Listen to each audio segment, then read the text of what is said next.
এক শান্ত নদীর তীরে সবুজে ঘেরা একটি ছোট্ট আশ্রম ছিল। সেই আশ্রমে একজন জ্ঞানী গুরু তার শিষ্যদের জ্ঞানের আলোয় আলোকিত করতেন। গুরুর প্রজ্ঞাপূর্ণ শিক্ষায় আশ্রমের প্রতিটি শিষ্য ছিল বিনয়ী ও নম্র। তবে তাদের মধ্যে একজন ছিল একটু আলাদা। তার নাম ছিল বিজয়।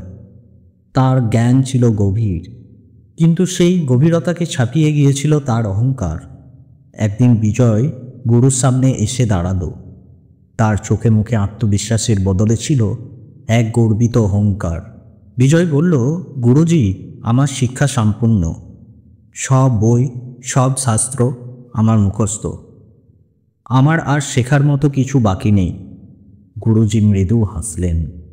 তার চোখে কোনো রাগ ছিল না, ছিল কেবল এক গভীর প্রশান্তি। তিনি বললেন, বেশ বিজয়, তাহলে আমার একটি ছোট্ট কাজ করে দাও। গুরুজি তার পাশে রাখা একটি পুরনো মাটির কলসি বিজয়ের হাতে তুলে দিলেন। কলসিটির গায়ে বেশ কিছু ফাটল ছিল। গুরুজি বললেন, এই কলসিটা নিয়ে নদী থেকে জল ভরে আনো। বিজয় তাচ্ছিল্যের হাসি হাসল।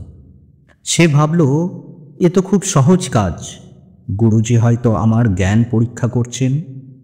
সে বুক ফুলিয়ে কলসি নিয়ে নদীর দিকে রওনা দিল। দ্রুত সে নদীর কাছে গেল এবং কলসিতে জল ভরতে শুরু করল। কিন্তু একই, কলসিতে জল কিছুতেই থাকছে না।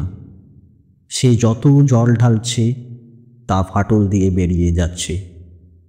বারবার চেষ্টা করেও সে ব্যর্থ হলো। হতাশ হয়ে প্রায় খালি কলসি নিয়েই সে আশ্রমে ফিরে এলো।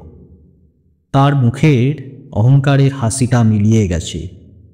মাথা নিচু করে বিজয় বলল, গুরুজি, কলসিতে একটি বড় ফাটল আছে। আমি যতই জল ঢালছি সব ফাটল দিয়ে বেরিয়ে যাচ্ছে।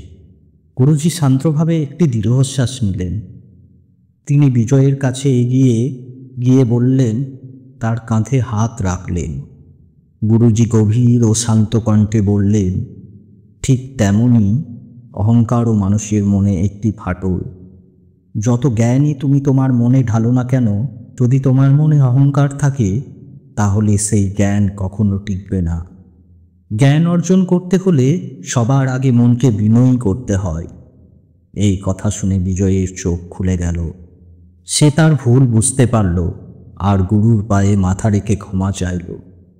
সেই দিন থেকে সে তার অহংকার ত্যাগ করল এবং হয়ে উঠল একজন সত্যিকারের জ্ঞানী মানুষ।